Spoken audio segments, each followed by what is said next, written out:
Assalamualaikum warahmatullahi wabarakatuh. Halo semuanya, teman-teman, kita bahas di poin keempat dari Entrepreneur 2. Di sini kita fokus membahas tentang modal usaha. Jadi hal-hal apa saja sih yang harus kita lakukan ketika kita mau buka bisnis? Nah, di sini yaitu kita bahas dulu tentang macam-macam biaya. Ada dua, yang pertama biaya tetap atau fixed cost, yang kedua adalah biaya berubah-ubah atau variable cost. Yang pertama, biaya tetap, yaitu biaya yang wajib dikeluarkan oleh perusahaan dan jumlahnya sama. Contohnya misalnya membayar gaji pegawai. Perusahaan memproduksi 10 unit sama memproduksi 100 unit, itu kan biaya gaji pegawainya kan sama ya per bulan. Lalu contohnya biaya sewa gedung. Nah, biaya sewa gedung kan sama bulan pertama, kalau misal kontrak ya bulan pertama, bulan kedua, dan seterusnya. Sedangkan kalau biaya variabel itu biaya yang dikeluarkan oleh perusahaan tetapi tergantung dari volume produksi. Jadi jumlahnya atau nominalnya itu bisa berubah-ubah. Contohnya kita memproduksi 10 unit sepatu sama memproduksi 1000 unit sepatu. Pastinya biaya atau nominalnya lebih besar ketika kita memproduksi 1000 pieces sepatu gitu. Nah, dibandingkan dari hanya 10 atau 100 unit. Jadi di sini intinya biaya-biaya yang selalu berubah itu ditaruhnya di biaya variabel. Lalu kita di sini akan mempelajari tentang HPP atau harga pokok penjualan. Nah, harga pokok penjualan itu dihitung atau dicari gunanya untuk apa? Untuk kita tuh mengetahui kira-kira apa saja sih yang perlu kita siapkan atau modal yang perlu kita siapkan tuh untuk membeli apa saja. Contohnya yang pasti kalau kita jualan produk ada bahan-bahan produksinya, bahan baku dan lainnya. Biaya transport jangan lupa untuk dimasukkan bensin, biaya listrik, lalu ada gas, lalu ada biaya label dan kemasan, biaya upah. Upah itu sebagai misalnya tambahan gitu ya.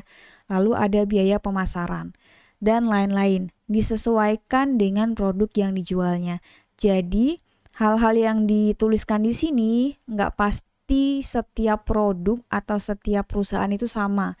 Jadi misalnya teman-teman ada yang menjual jasa, tentunya akan berbeda dengan menjual produk. Nah, menjual produk pun belum tentu sama antara bisnis satu dan bisnis yang lain. Misalnya ada yang menjual produk pakaian, ada juga yang menjual produk makanan. Tentunya disesuaikan juga dengan hal ini gitu. Jadi di sini itu untuk membantu teman-teman kira-kira untuk HPP itu terdiri dari biaya-biaya ini. Lalu kita perlu menentukan harga jual. Nah, harga jual ditentukannya dari mana? Harga pokok produksi. Jadi yang kita bikin tadi ya sebelumnya, kira-kira kalau bikin 1 unit sepatu itu apa saja sih yang dibutuhkan? Kira-kira biaya apa aja yang perlu kita tambahkan. Lalu harga jual itu HPP tadi sudah dijumlahkan ditambahkan dengan laba yang diinginkan. Misalnya kalau teman-teman itu memproduksi 1 sepatu, total yang dibutuhkan itu modalnya 50.000. Ditambahkan dengan laba yang diinginkan. Kalian pengen untung berapa sih? Ataukah 10.000, 20.000, 30.000 dan lainnya. Lalu di sini kita akan menghitung break even point. Nah, apa sih BEP itu? BEP itu disebut juga dengan titik impas. Jadi, intinya di sini itu teman-teman kondisinya nggak rugi dan juga nggak untung. Jadi kayak di tengah-tengah impas. Ini tuh kayak semacam jumlah minimal atau batasan minimal yang harus teman-teman capai.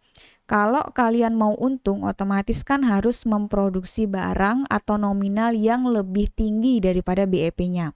Kalau misalnya nominal kalian, uang kalian atau jumlah barangnya sesuai dengan BEP atau sama, berarti kalian belum untung. Atau bahkan misalnya di bawahnya, berarti produksi tempat kalian, bisnis kalian itu dikatakan rugi. Untuk menghitung BEP, di sini ada dibagi jadi dua. Kita menghitung per unitnya dan bisa menghitung dari per rupiah atau nominal uang. Yang pertama dari BEP per unit. Kalau BEP per unit caranya adalah rumusnya total biaya tetap dibagi harga jual dikurang biaya variabel. Biaya tetap tadi ingat ya, biaya-biaya yang dia itu memang wajib dikeluarkan. Lalu harga jual yang kita tetapkan berapa? Dikurangin biaya variabel. Biaya variabel yang sering berubah-ubah, ada biaya misal gas, terus juga transportasi dan lainnya. Ini misal ada biaya tadi sewa bulanan, gaji pegawai gitu ya, dihitungnya per bulan dulu.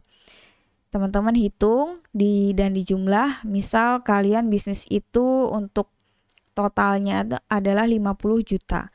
Dikurangin harga jual produknya itu 40.000, dikurangin dibagi ya maksudnya, dibagi 40.000, 40.000 dikurangin dengan 20.000 ini biaya variabel. Ketika sudah dibagi hasilnya 2.500 unit. Jadi ketika teman-teman menghasilkan produksi atau menjual produk dengan nominalnya 2.500 unit, berarti tandanya teman-teman itu belum untung dan belum rugi. Jadi impas. Tapi kalau misalnya mau untung, berarti teman-teman harus memproduksi atau menjual ya.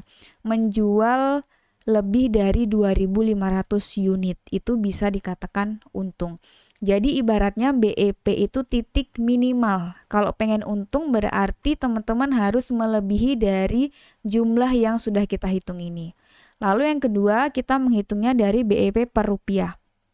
Kalau di sini caranya agak sedikit berbeda, yaitu total biaya tetap dibagi 1 dikurangin biaya variabel dibagi harga jual.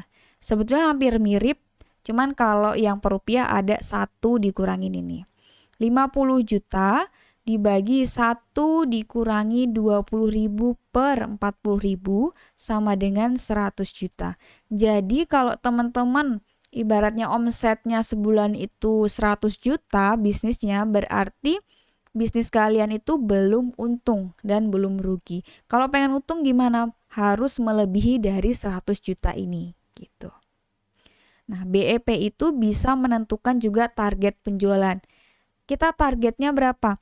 Kalau targetnya terjual 2.500 unit berarti kan kita masih belum untung ya. Otomatis kita menentukan targetnya harus lebih tinggi dari BEP yang sudah ditentukan tadi. Lalu kalau misalnya kita punya bisnis, kita tuh perlu menghitung payback period. Payback period itu apa sih? Payback period itu intinya kapan kita balik modal. Teman-teman kalau punya bisnis kan pasti pengen balik modal ya. Nah ini waktunya kapan? Apakah 2 bulan kemudian, setahun kemudian, 3 tahun kemudian baru balik modal?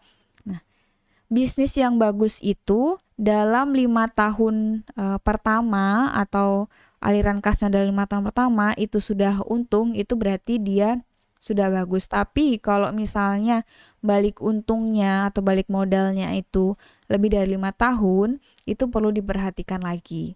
Nah, cara untuk menghitung payback period gimana? Total investasi awal. Investasi awal ini apa aja yang teman-teman keluarkan untuk membuat suatu bisnis. Jadi benar-benar kalian hanya mengeluarkan di awal dulu. Misalnya kalian beli stand kan nggak mungkin ya belinya sebulan sekali gitu atau setiap minggu beli stand. Terus juga misalnya kita membeli ruko, kita kan nggak mungkin ya beli ruko berkali-kali kan, kecuali memang kita sudah untung. Jadi biaya atau investasi yang kita keluarkan di tahun pertama itu kita tuliskan dibagi arus kas dikali 1 tahun.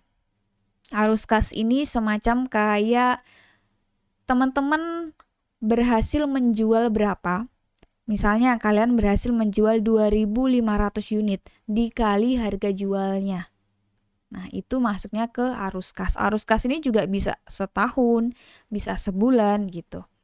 Kalau hasilnya 1 bulan, teman-teman tinggal dikali 12, maka hasilnya nanti jadi per tahun seperti ini.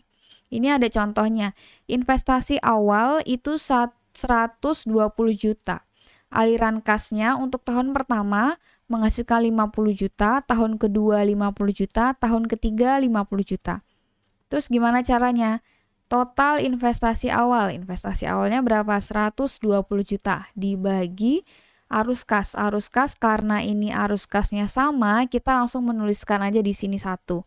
50 juta dikali 1 tahun. 2,4 tahun gitu. Terus kalau misalnya aliran kasnya berbeda-beda tiap tahun gimana, Bu? Oke, ini ada caranya. Di sini investasi awalnya 120 juta. Aliran kas tahun pertama 50, tahun kedua 50, tahun ketiga 40. Gimana cara nyarinya? Kita harus mengurangkan dulu ya. Jadi investasi awal 120 juta dikurangi aliran yang tahun pertama berapa? 50 juta. 120 dikurang 50 sama dengan 70 juta. Dikurangin lagi tahun kedua 50 juta. Sisanya berapa? Sisanya 20.